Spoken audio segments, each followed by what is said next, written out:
seki ya Janine akobenga yo bokosolola za na kimia na lingi lisusu olela te na lingi olela lisusu te na yo nzamba lola ngai na pesi mama Janine ba merci ya ebele pe na pesi ye mikolo na se ya moi lokola ya pesi mwana na nga mikolo parce que hôpital ezali wa ya mwana ye kobelela nga briske ya kangami tant mwana kangami bandeko babaninga bazwi bamemi na hôpital tokoma wana na hôpital docteur alobi appendicite ekomi egi de soki totali tongo alobi ekopasuka mwana oyo akokufa ngai naza mutu nakufa misu naza mwana 89 nabalaki normal misu normal na ndako ya libala le naboti Sarah naboti Benjamin akokisi 2 ans misu ekufi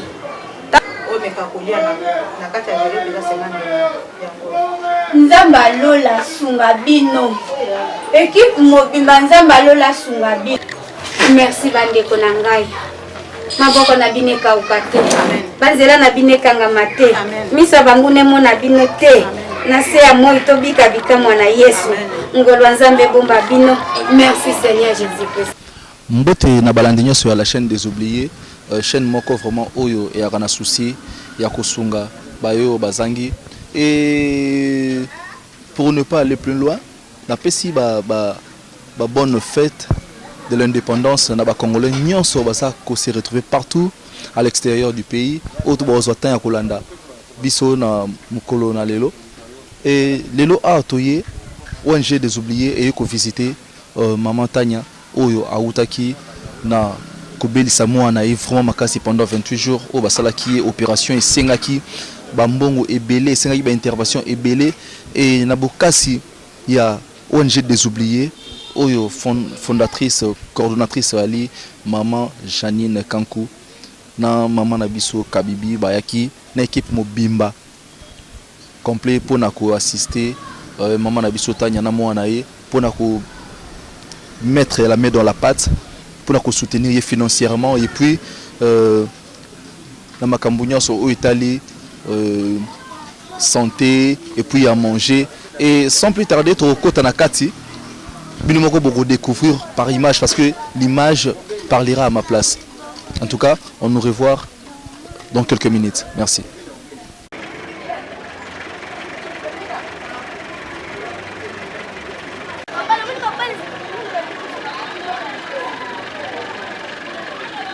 Bon, moi c'est Docteur Mayo. Docteur Mayo, vous avez intervenu sur la fille, c'était sur quel point? Bon, la fille, on l'avait reçue urgemment. Elle avait un problème de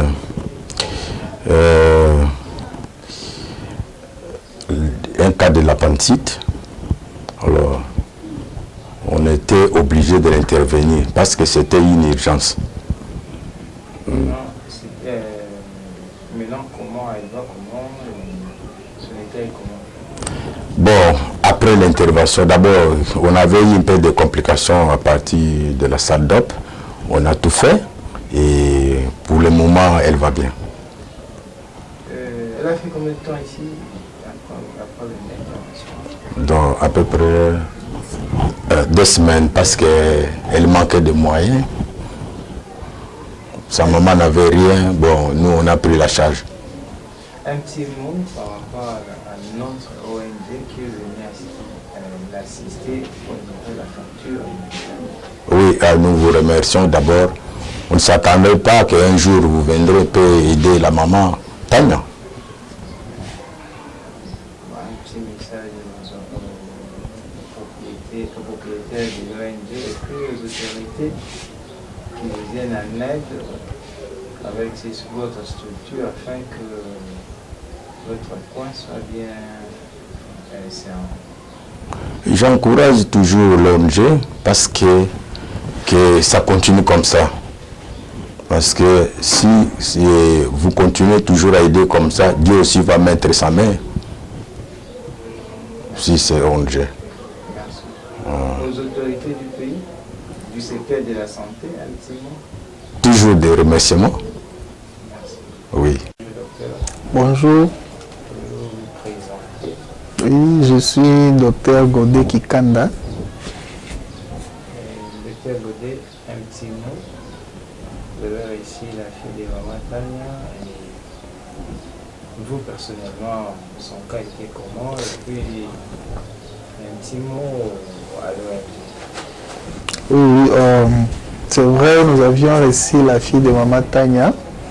C'était vraiment une urgence. On était obligé de l'opérer.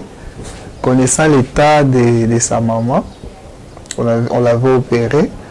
D'ailleurs, le kit opératoire, c'est l'hôpital qui avait contribué. On l'avait opéré.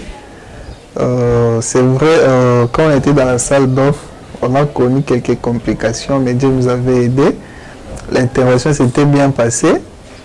Et à présent, il se porte bien parce qu'elle a déjà fait environ 2 semaines ici à l'hôpital. Son appendicite était comment en termes Bon, c'était en rétro-sécale, hein, donc derrière. Et puis, c'est une maladie qui a duré. Donc, c'était vraiment long et puis plus gros. Un petit mot à la fondation. Oui,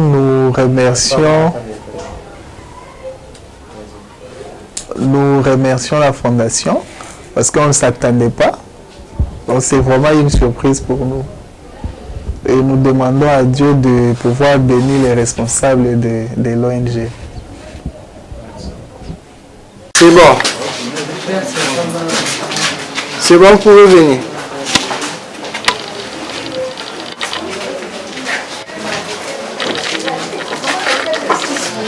Non, ne nous regarde pas. Ne nous regarde pas. Parlez avec. Vous avez vous signez d'accord dans le Merci, docteur. Bon, Habibi, vous allez les bien, Et l'équipe bien vous allez les Kambawolo Basiko. Kambawolo Bezaman.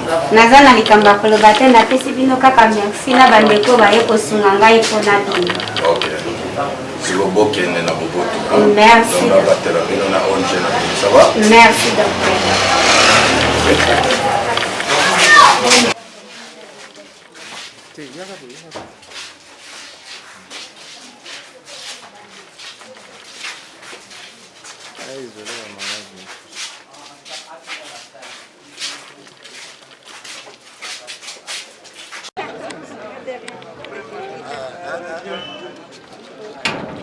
Nous vous disons au revoir. Merci.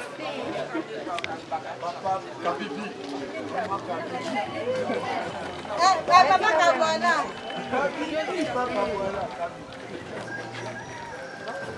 En tout cas, un grand merci.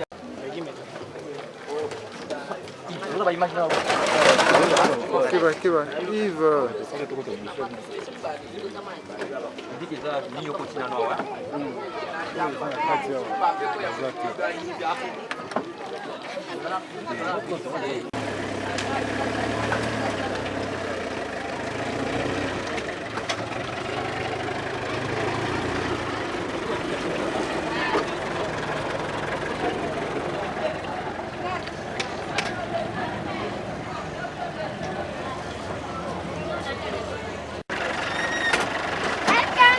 Là.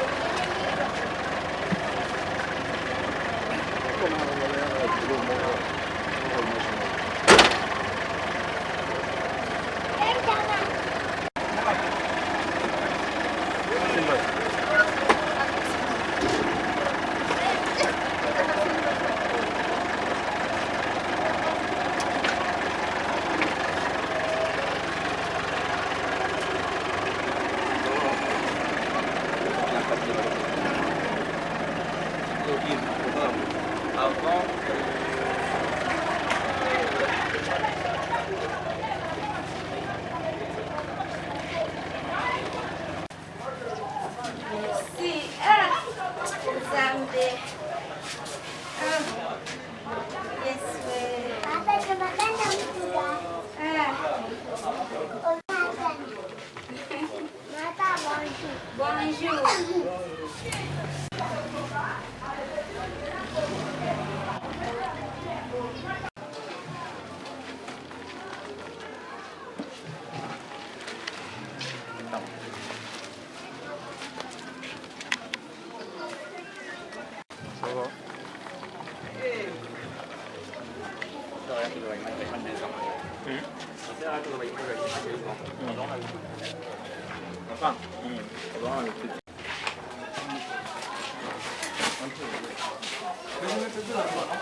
napesi yo merci ata nasangisi bana mibale opesanga mpona bonzela yo kokokana na bolamu na yo te yesu napesi yo merci natomboli kiti na yo nkolo ngai oyo nasekama nakomi na bana nazwi bandeko mosusu ya sika kati na yesu masiya nzambe bomba ekipi oyo nyonso to eyaki koya kosunga ngai kota bitumba mpe makambo na bango yesu masiya na mabota na bango mpe na misala na bango ngai mwasi na masumu mwasi na kolela miso yesu nzambe abavege oza miso ya ege mona bisika bautiti bisika bakomi mpo ya kolukanga na kati ya zamba ya kingasa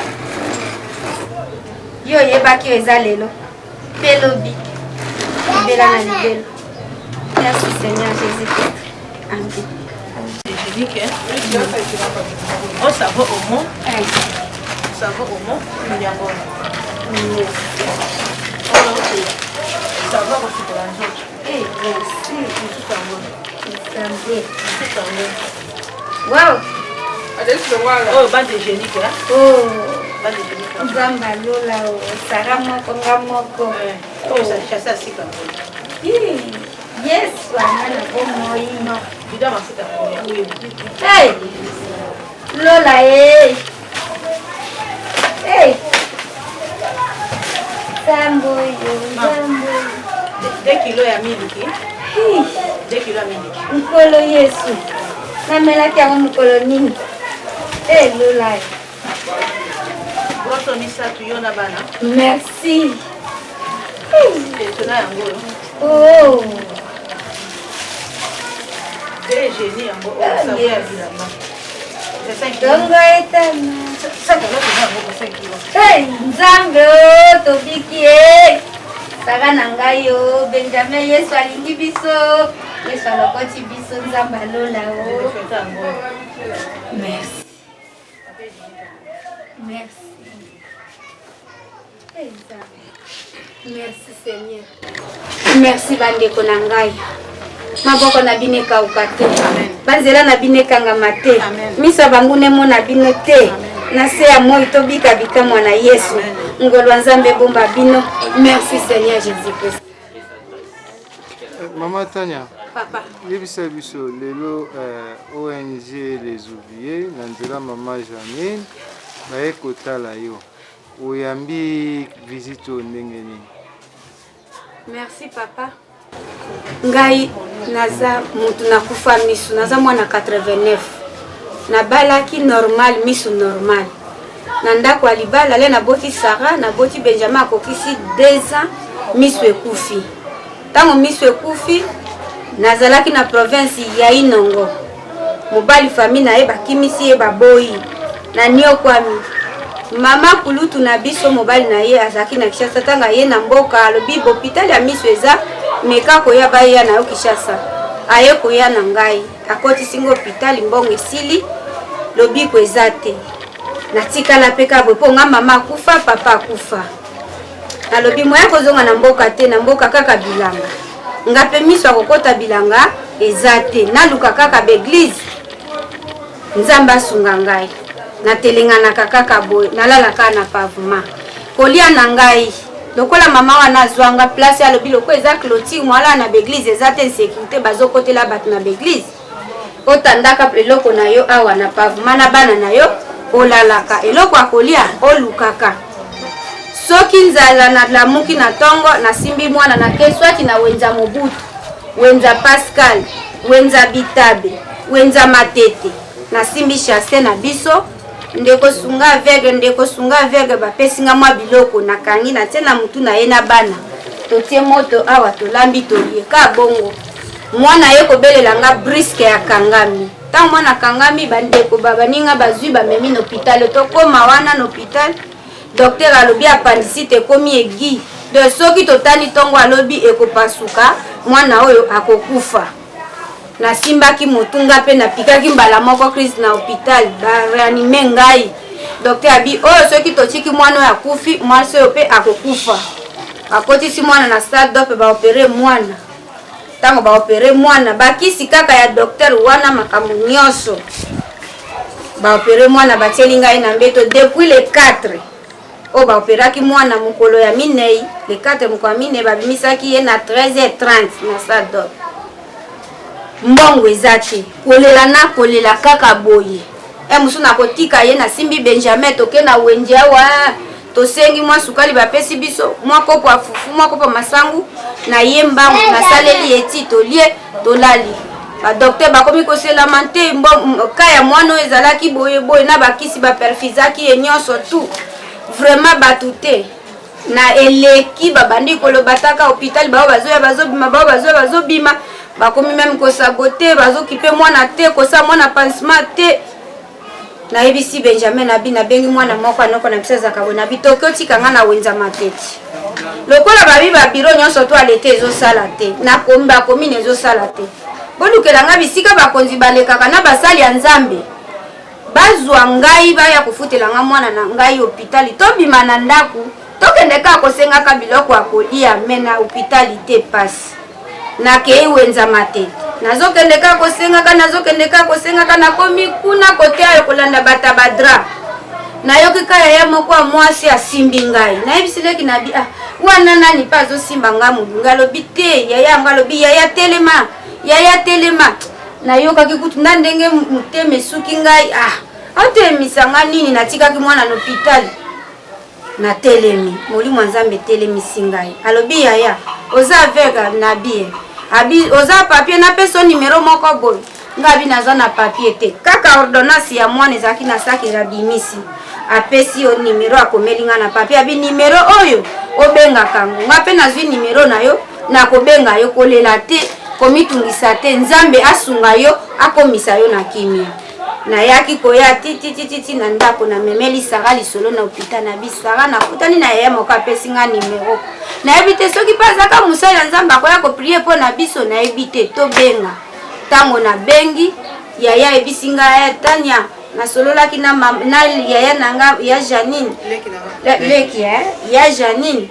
akobenga yo boko solola zana kimia na lingi lisusu olela te na lingi olela lisusu te na yoki na Monica sima mukolo yaya bengi ngai Tanya batindeli yo $10 olia numéro no oyo eza na MP sanga lobi yaya teli ngai $10 wana ta 100 francs wakite na retirer $10 wana na sombeli sara mafuta na ye mwana bana opeka to sokola maika bongo to sombi eloko akolia mikolo to zoliaka na yango ya jani na bengi ngai a consoler ngai a yete ngai me nazoyoka eka na mungongo na moni yete na tuni sara o Nzambe na ngai te nde atindaki maître ye moko azoya maître alobina yaza na pasi ya miso lokola ngama se sacrifier nzela mbala liboso abungi anyokwa maki dans le premier jour aye kokoma asololi na ba docteur nde mukolo maître asolaki na ba docteur azongisaki esengo nango ngana bungisaki po likolo ya mwana na ngai likolo ya pasi na ngai ya misu likolo ya kozanga mbonga hôpital maître azongisaki yango na kombo na Yesu mukolo wana nalambaki fufu na liaki nasalaki sarati to melaki Yesu amaza wapi nde lelo balie kosolola na ba docteur bapesaki rendez-vous ya mardi exactement pe baye mardi baye ko servi ba docteur babimisi nga na hôpital na bana na ngai tokomi na ndaku bapesi ngai biloko ba savon na bana na ngai tobiki bikamwa na Yesu Masia na journée ya lelo mardi le 30 Nzamba lola koti likambo na ngai. Maintenant, ndenge olobi lelo le 30 baye kotala onde babimisi na hôpital na simali solo beteli biso maloba ya reconnaissance to ya merci na Maman Janine et puis na fondation des oubliés ezali nini? Nzamba lola ngai na pesi Maman Janine ba merci ya ebele pe na pesi ye mikolo na se ya moi lokola ya pesi mwana na nga mikolo parce que hôpital ezali wa ya zwi mikolo na se ya moi apesi mwana na ngai nga pe nazongiseli ye mikolo na se ya moi nzambe alola ateni kobatela ye ateni kopambola ye afongola boportunité lisusu ya makasi pe napesi lisanga na ye nyonso oyo basali service ya déplacement batiki bafoyer na bango batiki misala na bango batiki baprogramme na bango baye mpo na ngai mutu pamba oyo akufa misu sans valeur sans famille bango baye kotambola mpo na ngai nzambe alola pambola bango atelemisa lisusu ekipi oyo eya lisusu makasi bazala lisusu na boboto koleka basunga lisusu pe bakola na mosala oyo nzambe alola aglorifie bango. Merci beaucoup. nayebi ke toza periode ya elanga olukela bana batriko na 2 jours oyo omeka kolia na kati ya velo peza semane yango nzambe alola sunga bino ekipe mobimba nzambe alola sunga bino ngai tana nzambe abavele miso ya aigle mona bino basi mibali bopafuka lisusu na mbongo mpo botandisa Sara na Benjamin lobi na komonaka te me miso na bino bana na bino oyo nzambe apesaki ngai bango wana Sara na Benjamin bosan charge na bango nzambe alola pambola bino na finance otangisa bana oyo boleisa bango bobokola bango ata nga na kufi mbuma oyo bino napesi bino ebota makasa na nsima mikolo koya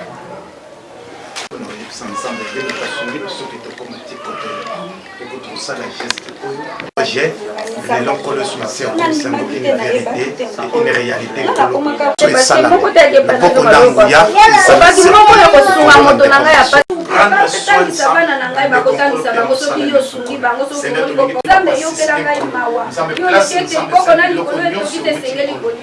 prendre soin de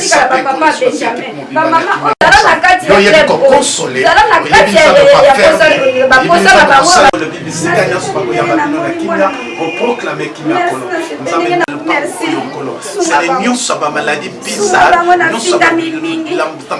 yo benga bia longola kasoni na yo yekanga na mboka oyo na yo yekanga olamu na yo nsa mimonisa makolo ezala ensemble seneke te père de gloire na mama Jeanne ezane amen amen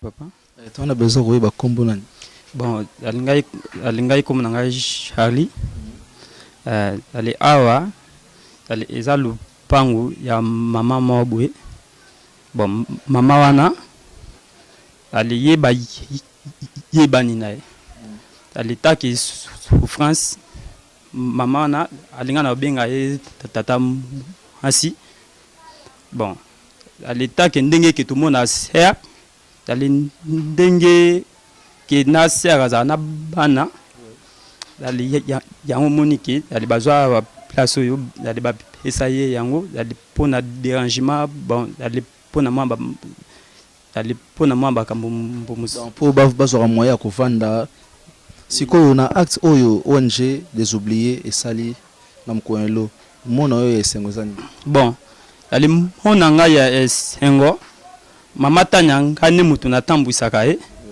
mais na comprendre tendenge tukutana na makabibi na matete ali to tambola moi ba place moko boye okoki ko mona batu mususu ali bazo ko pia bino ba numéro mais ba bengate ba réaliser ta ne lokomoti mais ya lokolanda ba pena boye na promesse ba pesa bino pena ki boko ka sake oui bato pena ki un jour ali bakoki ko sungai mais ali to kutana pena makabibi to monika makabibi aloba ne pe belete ali na bimiska ka odon hansi na pesie la komili numéro bon biso pe to ki on ka le coin de moi ba antir mais na ndima kité lelo pena ke na moni pena ke dali équipe pimba dali baye ko talaye ya solo batu malamu pena bazana mokilio dali en tout cas ebele ya kuluba pena ezate dali na pesi pena dali makabibi merci dali na pesi pena dali kipe opera mobimba merci pena na dali na imakite mais dali na timi yango merci vraiment comment on a Sharon. Charlotte. Sharon. Sharon. Et ça, nous, moi, c'est la fois, c'est pour Et ça, nous a bien la paix, c'est maman, oh, yasuni, biso, merci.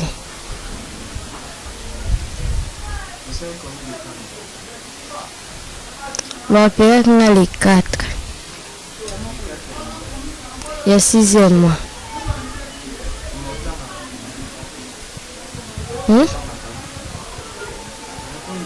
Natangaka. Natanga ana Don Bosco. Première sœur.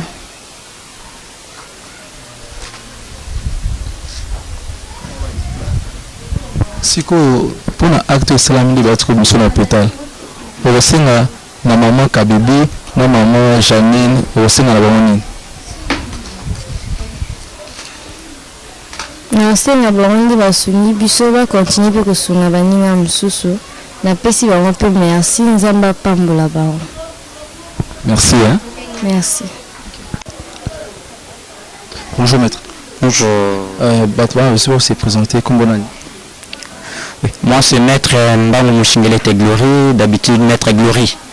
Maître Glory. Maître Glory, en fait tout le monde awa eko assister au matanya aux ana équipe mobimba awa. Tolito meka o meka pe ko sa synthèse par rapport à makambu nyonso et au s'est passé awa. OK. Tel que venait de dire Maman Tania, premièrement nous sommes une ONG renommée Vision d'action pour les oubliés de la société. Nous œuvrons en ce sens. Notre mission se trouve être basée que sur les personnes démunies, premièrement les personnes vivant avec handicap. Vu que la fondatrice de cette ONG, elle est elle-même concernée par les handicaps, Madame Chekankou Janine qui vit au Canada. Et voilà, notre mission s'inscrit dans ce cadre. Et moi-même, vous voyez bien, je suis concerné par les handicaps visuels. Donc, c'est ça. Alors, concernant les cas d'espèce, Maman Tania, tel qu'elle venait de dire pour la petite synthèse, elle, c'est un sujet non-voyant. Elle a 2 enfants, une fille et un garçon. Et la fille, telle qu'elle a dit, elle avait contracté son mariage dans la province de Bandung vers Inongo là-bas. Elle avait contracté son mariage étant voyante.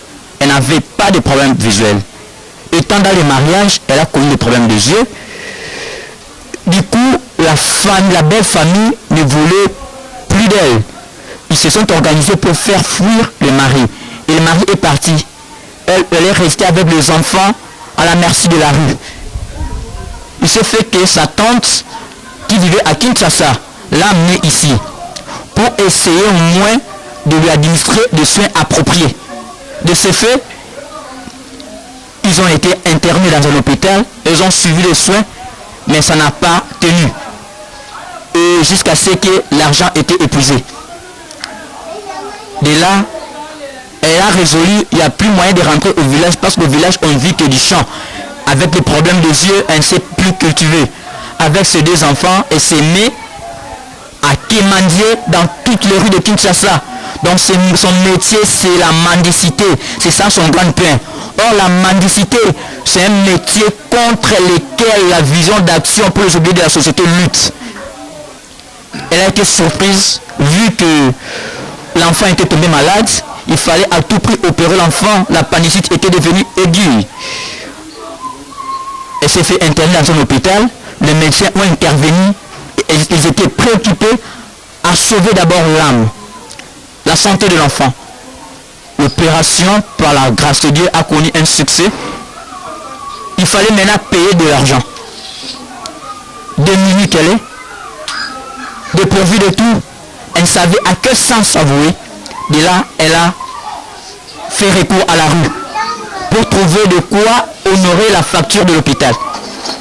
Se retrouvant dans un marché de Matete, elle a été surprise par Maman Kabibi qui passait. Maman Kabibi, on travaille avec elle, c'est la grande sœur à Madame Janine, la fondatrice de cette ONG. Elle a été vraiment tiquée. Elle a approché la fille, elle lui a posé la question de savoir. Elle s'est rendue compte que c'était un sujet non-voyant. Elle lui a parlé, elle lui a dit que non, je n'ai pas grand chose à te donner, mais donne-moi ton numéro. Elle a pris son numéro, elle lui a donné aussi son numéro. Ils se sont changés le numéro. Elle est rentrée, elle a contacté notre fondatrice, Madame Janine. Cette nuit-là, elle n'a pas pu dormir. Elle cherchait à me contacter, j'étais online. Au petit matin, elle m'a contacté, elle m'a soumis le problème. Le premier réflexe, je devais faire la descente sur terrain. Vu que mon problème visuel, ça n'est pas un obstacle. Parce que étant un sujet non-voyant, je me sens de fils concerné, tel que Madame Janine était concernée. Je me suis dépêché au lieu. C'est un coup, elle a vraiment reculé, il fallait pénétrer dedans. On s'est battu pour y arriver. On l'a vu. On a parlé avec le corps médical. On s'est convenu. On leur a promis que les mardis, on viendra pour honorer cette facture. Voilà pourquoi aujourd'hui, mardi, ça coïncide avec la fête de l'indépendance de la RDC. C'est un jour férié. Mais on s'est privé de tout pour venir honorer la parole qu'on avait faite aux médecins de cet hôpital. Et on s'est mis d'accord, on a payé, on a libéré Maman Tania et on l'a amenée jusqu'à chez elle, à la maison. Mais bien aimé, il y a une chose qu'il faudra retenir, c'est quoi? Là où elle habite, ce n'est pas une maison comme telle. Je m'en vais vous dire qu'elle passe nuit dans la belle étoile. C'est une famille d'une bonne volonté, touchée par son état, qui lui a cédé juste une véranda. Dans cette véranda, c'est là où elle passe, comment dirais-je, toute sa vie avec ses enfants. Elle passe nuit ici, elle se réveille ici, en se réveillant, elle sort, elle part mendier, elle rentre, elle trouve de quoi manger, elle prépare avec ses deux enfants. Or, les enfants doivent étudier. Nous sommes dans un coin reculé, le taux de Koulouna est tellement élevé. On peut toutefois l'agresser la nuit. Bien aimé, elle passe nuit à la belle étoile. Étant non-voyante, si jamais elle est agressée, est-ce que, posons-nous la question, est-ce qu'elle a des moyens pour se défendre? Ces enfants ne sont que gosses. Bien aimé, je lance l'appel à toute personne de bonne volonté, partout dans le monde entier, en Europe, en Amérique, en Océanie, partout. Soyez touchés par ces cas. Intervenez. Nos numéros seront fixés au bas de vos écrans. N'hésitez pas de nous contacter. Je vous rappelle que Madame Janine, c'est un sujet non-voyant aussi. Elle vit au Canada.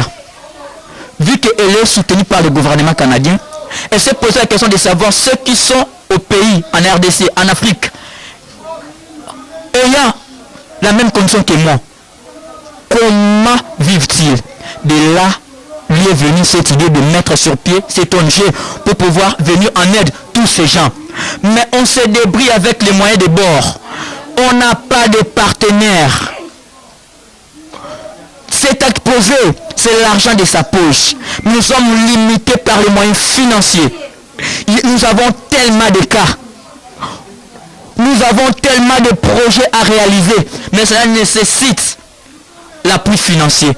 Voilà pourquoi je lance un appel en commençant par les gouvernements congolais et tous les gouvernements du monde et aux institutions bancaires, Bretton Woods, la Banque mondiale, partout. Nous vous demandons de nous venir en aide pour pouvoir accomplir ces tâches avec beaucoup de dignité et beaucoup de précision. En tout cas, on a été là. Maman Tania est là. Aujourd'hui, elle est libre, elle est dans sa maison. Permettez-moi de l'appeler une maison, mais ce n'est pas une maison. En tout cas, soyez touchés, intervenez. On n'a pas que son cas. Il y a plusieurs cas, mais limités par les moyens financiers. Voilà pourquoi vous qui avez des moyens, les gens d'une bonne volonté, les églises de confessions religieuses, nous vous prions de nous venir en aide. Tous ensemble, pour que nous puissions vraiment parvenir au bon port. En tout cas, je vous remercie. Merci, Maître Glody. En tout cas, vraiment, ça fait mal au cœur. Rien à dire sur ça. Et le numéro sera fixé en bas de vos écrans. Et contactez-nous. Et toutes les personnes qui ont de bons cœurs, et contactez-nous vraiment. Ça nous fera énormément plaisir. À nous revoir au prochain. napambola bino nasepeli nayebi te lelo tika ngai te nakokumboza bamai nakobombela bino bolungu te bango moko mpe bakole milie oyo trop de voyou de diamant de tout ya mabe bomba bino tikisika malamu